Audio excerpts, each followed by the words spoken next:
Captain Ethan Stryker floated silently in the command module of the Odyssey Station, his gaze fixed on the planet below. The deep blue orb swirled with clouds, a calm and serene beauty from this distance. But beneath that calm was an impending disaster, a rogue asteroid, too small to be picked up by planetary defense, hurtling toward the planet at breakneck speed. Ethan had only hours to stop it. And he was alone. Well, almost. "Leila, status report," he said, his voice crisp and steady in the otherwise quiet cockpit. Leila, the station's AI, chirped in his ear. "All systems are functioning within normal parameters, Captain. However, an asteroid with an estimated diameter of 45 meters will impact the planet's atmosphere in approximately 4 hours and 22 minutes. Calculations indicate a 95% chance of catastrophic environmental damage if not deflected." Ethan leaned back in his seat and rubbed his eyes. 4 hours. He knew the stakes, but he also knew this was not the kind of mission he had trained for. He wasn't a planetary defense expert, he was a researcher, an explorer. But this was his station, his responsibility, and the lives of millions depended on him. A soft beep interrupted his thoughts. A small compartment near his feet opened, revealing a tiny robot no larger than a basketball. It was a marvel of engineering, a ball of shiny metal with multiple appendages that could extend and retract, a swiveling camera lens for an eye, and a small voice module that made it sound almost too cheerful for its own good. "Hey, Cap." The robot's voice was upbeat, almost teasing. "I heard we're having a little problem. Need a hand?" Ethan smiled despite himself. The little robot, named Byte, was his loyal companion. It had been designed for routine station maintenance, but over the years, Byte had become something of a sidekick, helpful, intelligent, and annoyingly persistent. "Byte, I need you to run diagnostics on the station's propulsion systems. We're going to have to adjust the orbit, push the station into a more strategic position so we can intercept that asteroid." "Got it. Running diagnostics and prepping my thrusters. It's what I do best." Byte's appendages whirred as it rolled across the floor, its metallic form clinking as it made its way toward the control panel. Leila's voice cut in again, more somber this time. "Captain, I must advise caution. The asteroid is on a collision course with the planet's southern hemisphere. If we attempt to move the station, even by a small margin, we risk destabilizing our orbit and potentially losing control." Ethan's brow furrowed. "We can't just sit here, Leila. There's no time for second guesses. The planet's population will be decimated if we don't act." "Understood, Captain," Leila replied, her tone softening. "But I will warn you that the asteroid's trajectory is complex, influenced by gravitational anomalies. Precision is crucial." "I know," Ethan muttered, hands already moving over the control interface. "We'll make it work." Byte hummed with excitement as it interfaced with the station's main control systems. "All right, Cap. Diagnostics are looking good. Propulsion systems are online. But, if we're going to make this maneuver, we'll need to adjust the station's orientation and velocity at precisely the right moment. Otherwise, we're just going to be spinning in circles. I can help with the math if you need me." Ethan nodded, fingers flying across the keys. "I'll handle the trajectory calculation.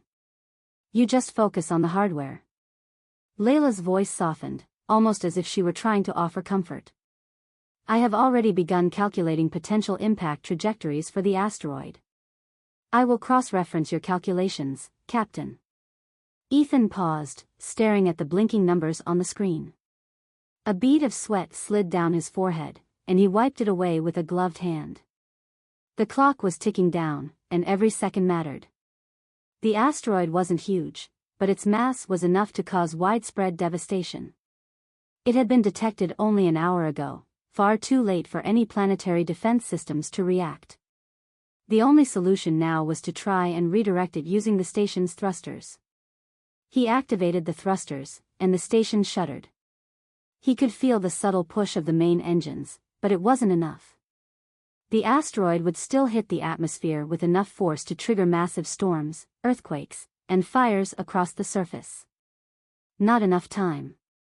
There was no way he could move the station far enough, fast enough, to prevent the impact.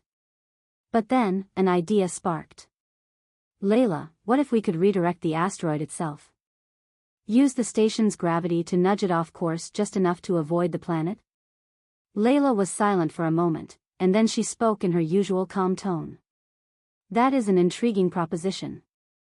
Using the station's mass to exert a gravitational pull on the asteroid could alter its trajectory. But we would need to get far closer to it than is currently safe. Ethan's mind raced. Closer, too close. We can't get that close with the station, he muttered. We'd be torn apart by the asteroid's gravitational field before we could make a difference. Bite rolled up to his feet and chirped excitedly. Wait. What if we don't move the whole station? What if we send a probe or a tether out to the asteroid? It could create a force strong enough to pull it off course. We'd only need to get within, 1,000 kilometers. Less, even. Ethan's heart leapt. That might actually work. Bite, you're a genius. The tiny robot beamed. I know. Ethan's fingers flew over the console, quickly designing a new strategy. Bite was right, they didn't need to move the entire station. They could deploy a tethered probe to the asteroid, attaching it to the station.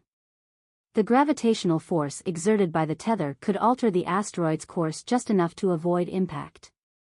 It was risky, but it was their only shot. Leila, deploy the tethered probe, Ethan commanded.